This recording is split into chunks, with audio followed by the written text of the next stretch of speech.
For this action balls run, I am testing 8 colorful balls across different track sections. I am not looking at these skins as decoration only. I want to see how each ball feels when the track changes, especially in sections where visibility, timing, and small corrections matter. The first green and white ball looks clean on the opening track. On straight lines, it feels calm and easy to follow. But because the track is also very light, the white part of the ball can blend in a little. So here I am watching the edges more carefully instead of only watching the ball. When the darker black and yellow ball appears, the visibility improves immediately. It stands out much better on orange ramps, white lanes, and blue platforms. That makes it easier to read the ball during jumps and landings. The only downside is the pattern. When it spins quickly, it can look a little busy. So instead of making sharp movements in the air, I am trying to land centered first, then correct the direction after the bounce.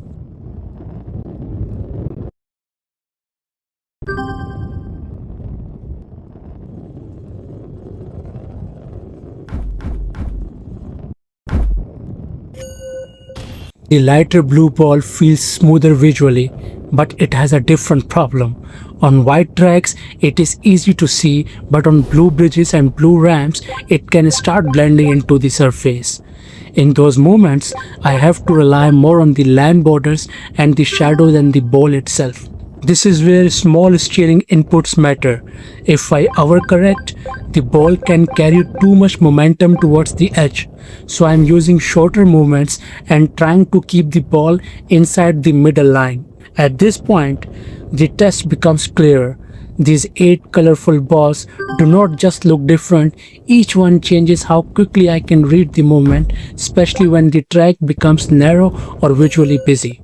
The red striped ball is one of the easier ones to track against green platforms, orange ramps, and open sky sections. It gives a clear visual signal for jumps and risky landings. That contrast helps a lot. You can see why visibility matters here. When the track is narrow, I need to know quickly whether the ball is landing straight or slightly sideways.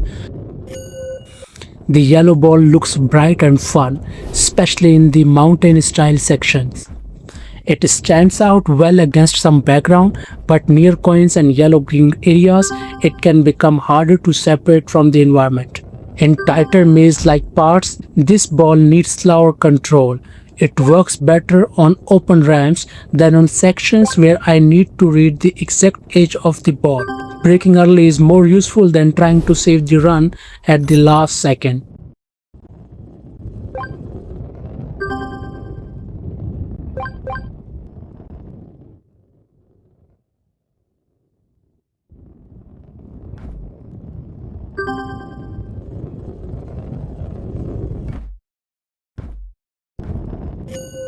The wooden and brown style ball is interesting because it feels visually heavier even though the game physics are the same. On pale tracks, it is clear enough, but near wooden parts, it loses some contrast, so timing becomes more important than the look of the ball.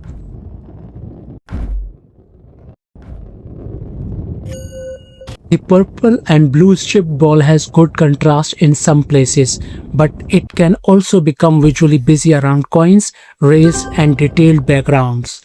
On long curves, I am watching the shape of the track more than the spinning pattern. The safest way through those sections is not to force the turn. I let the ball roll, wait for a moment, then bring it back to the center slowly. That reduces the chance of sliding off because of one heavy correction.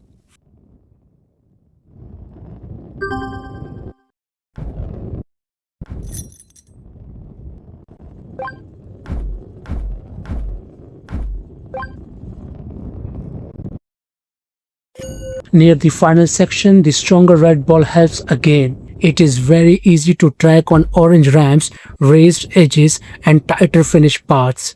I can keep my focus slightly ahead of the ball while still seeing its movement clearly. That is the biggest difference in this test.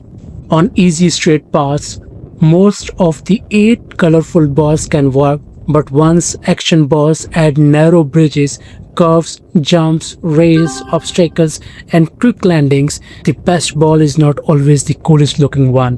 For me, the red balls are the strongest in this run because they are easy to read during jumps and tight turns.